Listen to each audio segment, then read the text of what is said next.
পশ্চিমবঙ্গে সরকারি কর্মকর্মীদের জন্য কিন্তু একটা বিরাট বড় নির্দেশিকা জারি করেছে নির্বাচন কমিশন। তো কি এই নির্দেশ, আর কেনই বা এটা এত জরুরি হয়ে উঠল? চলুন আজ এই ব্যাপারটাই একটু ভেঙে বোঝা যাক। ব্যাপারটা কিন্তু ছোটখাটো নয়।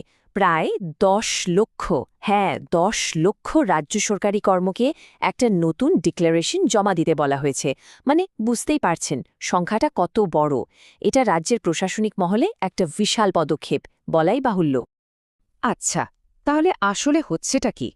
খুব সহজ করে বললে, নির্বাচন কমিশন এখন রাজ্যের সব সরকারি দফতরে একটা করে ফর্ম পাঠাচ্ছে। এটা কিন্তু একটা বাধ্যতামূলক ডিক্লারেশন।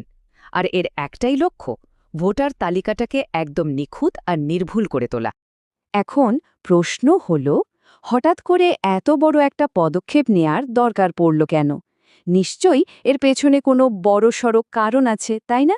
চলুন সেই কারণটাই খুঁজে বের করা যাক। আর সেই কারণটা হল ডাবল ভোটারের সমস্যা। হ্যাঁ, ঠিকই শুনছেন, কমিশন একটা বেশ বড়সড় গরমিল খুঁজে পেয়েছে। এমন একটা সমস্যা যা কিনা আমাদের পুরো নির্বাচনী প্রক্রিয়ার স্বচ্ছতা নিয়ে প্রশ্ন তুলে দেয়। কমিশনের তদন্তে যা উঠে এসেছে সেটা কিন্তু বেশ চিন্তার বিষয়। দেখা যাচ্ছে বহু সরকারি কর্মীর নাম পশ্চিমবঙ্গের মধ্যেই একাধিক ভোটার লিস্টে রয়েছে। শুধু তাই নয়, কিছু ক্ষেত্রে তো এমনও দেখা গেছে যে তারা পশ্চিমবঙ্গ ছাড়াও অন্য রাজ্যের ভোটার হিসেবেও নাম লিখিয়ে রেখেছেন। এইখানেই আসল সমস্যাটা। দেখুন, নিয়মটা তো খুব সোজা, এক ব্যক্তি এক ভোট। মানে একজন কর্মী একটাই জায়গায় ভোটার থাকতে পারবেন। কিন্তু বাস্তবে কি হচ্ছে? দেখা যাচ্ছে অনেকের নামই একাধিক জায়গায় রেজিস্টার্ড। আর ঠিক এই কারণে কমিশন এতটা উদ্বিগ্ন। তো এই সমস্যার সমাধান করতে কমিশন ঠিক কী ব্যবস্থা নিচ্ছে, আর সরকারি কর্মীদেরই বা এখন কি করতে হবে? চলুন পুরো প্রক্রিয়াটা একবার দেখে নেওয়া যাক। প্রসেসটা কিন্তু বেশ সহজ, কয়েকটা ধাপে ভাগ করা। প্রথমত, নিজের দফতর থেকে ডিক্লারেশন ফর্মটা নিতে হবে। দ্বিতীয়ত, সেখানে পরিষ্কার করে জানাতে হবে যে অন্য কোনো ভোটার লিস্টের নাম আছে কিনা।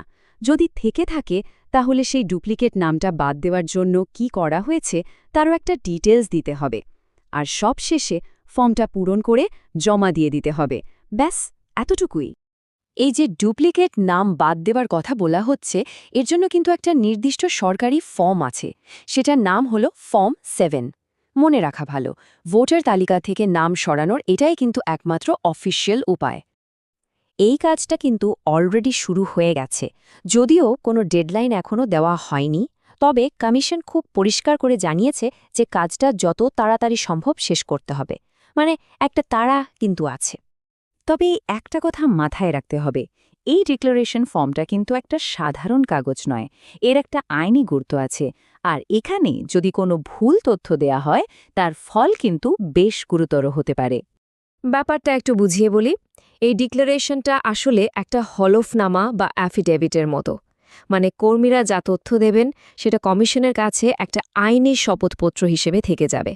এর সোজা মানে হল, দেওয়া তথ্যের জন্য সেই কর্মী কিন্তু আইনত পুরোপুরি দায়ী থাকবেন।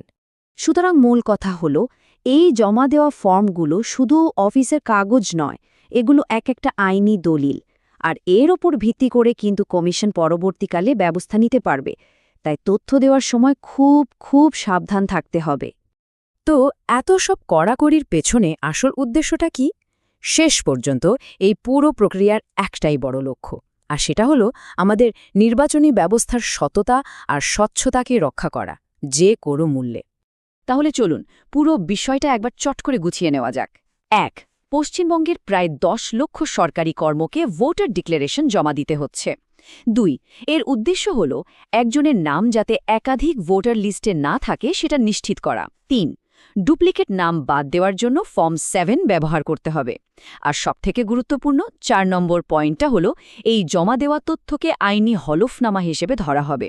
মানে ভুল তথ্য দিলে তার ফল গুরুতর হতে পারে। শেষ করার আগে একটা প্রশ্ন রেখে যায়। এই যে এক ব্যক্তি এক ভোট, এই সহজ নিয়মটাকে এত কঠোরভাবে লাগু করার চেষ্টা, এটা কিভাবে একটা অবাধ আর স্বচ্ছ নির্বাচনের ভিতকে আরও মজবুত করে তোলে বলে মনে হয়? একটু ভাবা যেতেই পারে, তাই না?